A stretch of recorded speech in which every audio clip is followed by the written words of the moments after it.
Every beginner pretty much asks the same question. What's the best first lens I should get? But the problem is, most people buy the wrong one. You see, over the years, I've pretty much tried every Sony lens there is, and a bunch of third-party lenses too, from the cheap primes to the pro-level zooms. And in this video, I'm gonna break down the lenses that actually make sense in 2026. What to buy, what to skip, and how to find the perfect lens for you and why. Alright, my friends, so let's start with the most important aspect to understand if you wanna find the perfect lens for you. You see, I want to make this video more comprehensive and better than your everyday, here's a list of bunch of lenses, go buy these, I think these are good. Of course, I'm gonna give you my top lenses, so this video will be tangible, but give a man a fish and he will eat for a day. Teach a man how to fish and he will eat for years, or like as long as he lives close to a lake or the sea. You understand what I'm trying to say. Basically, the first thing that you need to understand is this. The best lens for you completely depends on what you actually shoot. You see, one of the most common questions I get is, bro, what's the best lens I should get? Without giving me any type of context to what they are shooting or what type of photography they're doing. You see, lenses are wildly different. We're talking different focal lengths, different apertures, and different purposes as well. On top of that, every lens gives you a completely different look and shooting experience. So asking this question is kind of like asking, bro, what's the best shoe? Are you talking about running a marathon, climbing a mountain, or going to a wedding? Honestly, I think it's way different shoes that you're gonna pick if you're gonna climb Mount Everest or you're going on a date with that girl that you fancied for so long. And the same applies to lenses. So before you start choosing, you've got to understand your needs first. I mean, what kind of photos or videos do you want to create? What do you want your photos to feel like? Basically, what I always tell people to do is to sit down and ask yourself a few simple questions. What is it that I shoot most? People, landscape, products, travel? Do I perhaps need low light performance or lightweight and portability? Or do I want maximum sharpness and flexibility? You see, once you understand why you're buying a specific lens, the what becomes so much easier. And that, my friend, is exactly how you avoid wasting your money and pick a lens that actually fits your needs. By the way, I made a free 33-day email series to help you become a better photo editor. It's one short tip a day and it's totally free. You can find it in the description down below. All right, part number 2. So now that you know why you're getting a specific lens, then let's talk about one of the biggest decisions that you'll face. Prime versus zoom. And what the hell is the difference? To make it simple, prime lenses, they have a fixed focal length. For example, 35mm, 50mm, or 85mm. That basically means that you can't zoom in or out. You have to move your feet instead. This is not that bad. You get a few steps on your clock, you know. Plus, my friend, in return, you also usually get sharper image quality, wider apertures like f1.8 or f1.4, or sometimes even f1.2 if you have a lot of that good moolah, you know, which also gives us beautiful shallow depth of field, and that low aperture also gives us better low light performance, as well as very often smaller size and weight. Basically, prime lenses, they are a perfect fit if you want to focus on a certain style or look. For example, portrait, street photography, or that cinematic look, whatever the hell that means. Also, an added advantage with prime lenses is when you start to use them a lot, you actually start to see in that focal length, which can actually help you develop as a photographer, especially in the beginning. Zoom lenses, on the other hand, my friend, they give you the ultimate flexibility because you can cover multiple focal lengths in one lens. For example, 24 to 70mm. You have 24mm all the way to 70mm, or 70mm to 200mm, 80mm to 205mm, whatever it is. There are multiple different zoom lenses out on the market. And that capability of zooming makes them perfect for travel, events, or any type of run and gun shooting because you don't have to switch lenses all the time. The trade-offs, on the other hand, are often usually smaller maximum apertures like f2.8 or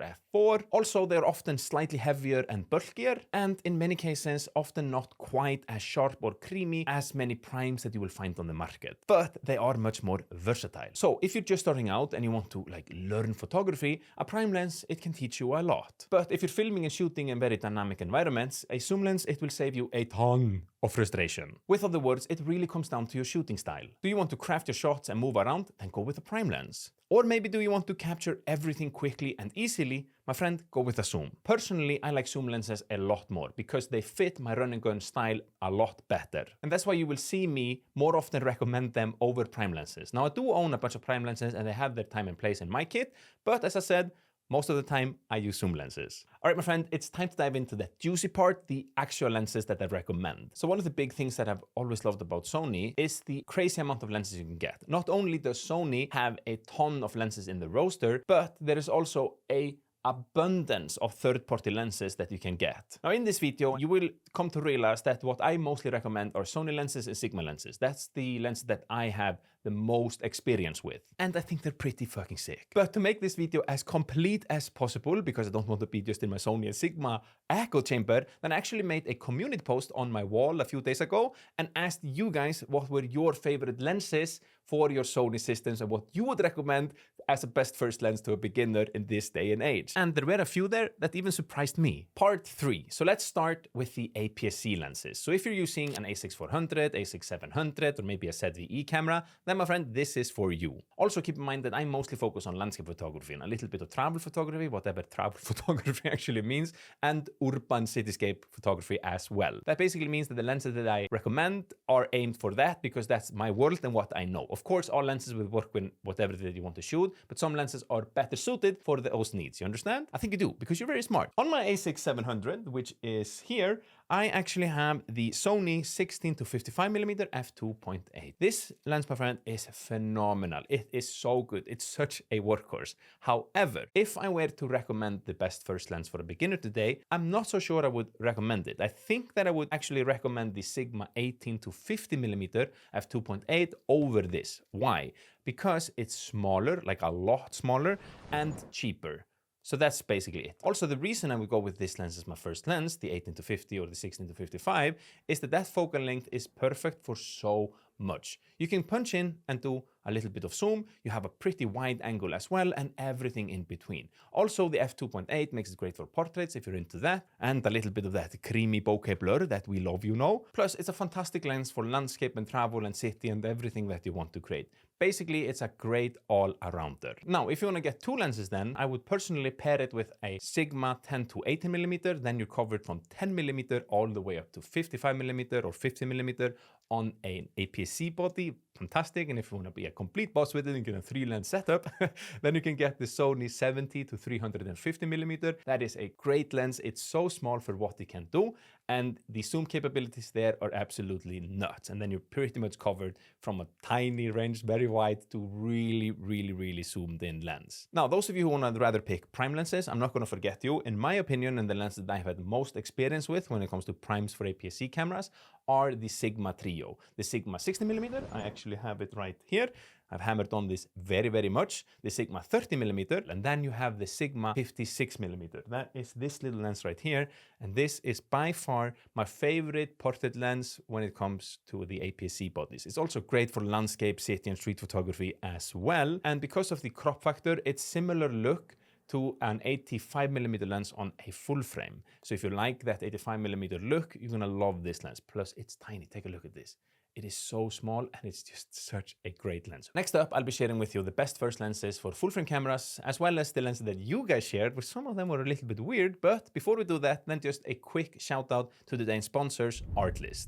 So as many of you guys know, I've been getting all of my music, sound effects, stock footage, templates, and plugins from ArtList for years now. Basically, over the last decade, I've tested every single one of the competitor, and I can just guarantee you that ArtList is by far the best out there. Else I wouldn't take them on as a sponsor, you know? You see, ArtList is a true one-stop shop for all of us creatives and freelancers out there. And their whole mission is to make life for us easier by giving us all of the digital assets we need to create banging content. And lately, my friend, they've been going heavy into a lot of these AI tools. I'm talking advanced voiceovers, text-to-image generation, and my personal favorite, image-to-image generators. For example, check this out. This thumbnail right here, it started with just a bunch of gear dropped on the floor right there. Not so sexy, you know? But with ArtList AI tool, I swapped out the background to any background of my liking in seconds. Guys, this is insane. Cutting things out like this used to take me so long in Photoshop, and I wasn't even that good at it to begin with. But now I don't need a graphic designer. I am the graphic designer, because these tools, they allow me to do things I simply wasn't able or capable to do before. Now, if you want to try this out, then hit the link down in the description. And right now, ArtList has a huge holiday sale. I'm talking 40% off their annual AI plans or 20% off the Pro Max plan, plus 2 months extra off your yearly subscription for free. Honestly, don't let this opportunity slip past you, my friend. I personally couldn't do what I do without them. So, Big thanks for you for checking that out, and massive thanks to ArtList for helping me keeping these videos coming. Alright, part number 4. So now, my friend, that we moved up to the full frame ecosystem, I'm talking things like the Sony a7 IV, or the Sony a7C II, or maybe you have a Sony a7R Mark V because you're a boss and a don, or then here are a few lenses that in my opinion makes the most sense. First and foremost, I always recommend for a beginner, or just anybody really, to pick up the Sigma 20 to 70mm f2.8. This is a beautiful, beautiful, beautiful lens. This is actually the Mark I, the previous version, and I think it's fantastic. The reason for this is because it's such a wonderful all-arounder. It goes down to f2.8 on a full frame, so you can get pretty decent low light performance and beautiful creamy bokeh. You have 20mm, which is fairly wide, all the way up to 70mm, so you get some pretty decent zoom capabilities as well. And because of the 2.8 too, it is so versatile. If you want to do portrait, you can do that. If you want to do landscape, you can do that. If you want to do indoor photography, you can do that.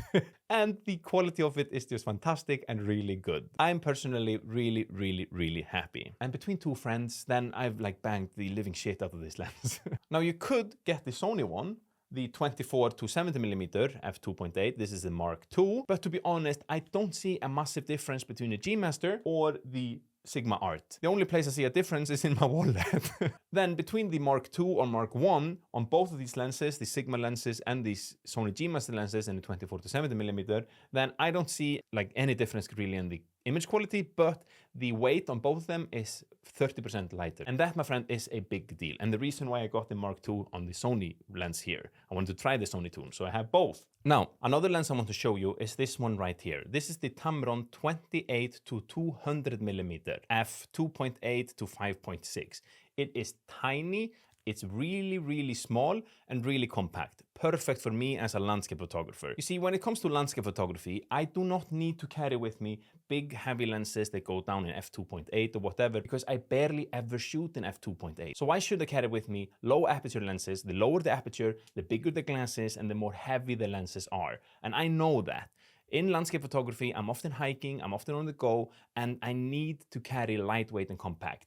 And the trade-off with this lens is that it's not as good image quality as, for instance, on the Sigma Art lens. You can see it in the corners, you can see it in the overall sharpness and the fringes and all of that stuff. But I'm willing to do that trade-off because I can carry with me basically one lens and it covers me for so much, and it's tiny. So if you're into landscape photography or you do travel photography and travel around, then the Tamron 28 to 200mm is something that I definitely recommend. And if you have this one and you want to pick up another lens, then personally I would pick up a Sigma 16 to 28mm. Then you cover it from 60mm to the 28mm here, or the 24mm if you go with this lens. Very, very nice. Or actually a Sony 16 to 35mm. The reason I have the Sigma, it is right here, is basically because it's just cheaper and I picked up this one. But I've often thought to myself, dang, I wish that I had that 35mm. The extra millimeters there, they do make a big difference. Now, if you're into a prime lens and you rather want to go that route, then you can see you have many different focal lengths to choose from. Should you go with a wide angle 60mm? Should you go with a 28mm, 35, 50, 85, or 105, or something else, you know? Now, what I always recommend as a first prime lens is a 35mm. It is just the perfect focal length. It's not too wide for portraits, so the faces, they're not getting distorted or whatnot, and you can always step in and all that. But it's also not too zoomed in as well, so you can get a little bit of wide angle, especially if you've composed the image perfectly, and it's just a beautiful, beautiful focal length. If you want something a little bit more cinematic or more heavily into portraits, then a 50mm is also something that you can be super happy with. Both Sony and Sigma have 35mm and Sigma millimeters. That is something new. 50mm was gonna say, that are great. All right, so part number 6, the top community picks. So this was actually super fun, and it was really interesting to see what you guys were recommended. Now, for the APS-C, a lot of you recommended the same lenses that I picked. I'm talking the Sigma 18 to 50mm f2.8. It come up again and again and again. The Sigma 10 to 18mm 2.8, the Sony 70 to 35mm, and the Sigma Trio were also lenses that you guys repeatedly kept recommending. We're basically on the same page. High five to that. But 3 other lenses that also came up over and over again was the Sony 16 to 55mm. That's actually also one that I did talk about. Then you also have Tamron 17 to 70mm f2.8, which is an amazing one lens setup. I've never tried it, but I have multiple friends that have owned it, something that I do have heard people recommend over and over again. And then the Tamron 18 to 300mm was also mentioned a lot. Plus, one interesting mention I kept seeing again and again was the Viltrox 25mm f1.7, I think it is. Also a good lens, I've heard. Now for full frame, a ton of you guys echoed my picks as well. The Sigma 24 to 70mm 2.8, the Tamron 28 to 200mm as your go-to lenses you would recommend as a best first lens. But three other lenses that also came up were the Tamron 35 to 150mm f2.8. It's heavy, but everybody's raving about how good the range is and how amazing one setup lens that is. I also saw a lot Sony 24 to 105mm f4, which seems to be an underrated do-it-everything type of lens with stabilization. And I also did notice the Tamron 28 to 75mm f2.8 come up again and again, which seems to be a solid price to performance choice. Then there was one interesting curveball too that I saw more than once, or more than 3 times actually, and that was the Nisi 15mm. It's not a brand that you hear about every day when it comes to photography lenses, but a few of you said that it was a fantastic, lightweight, ultra small wide-angle lens that is perfect for when you're traveling. So now you know what lens to pick, but what about everything else you need when you're out and want to take them banger photos? Well, here I made a video breaking down 7 things every beginner photographer actually needs, and my friend, you will be surprised by item number 3.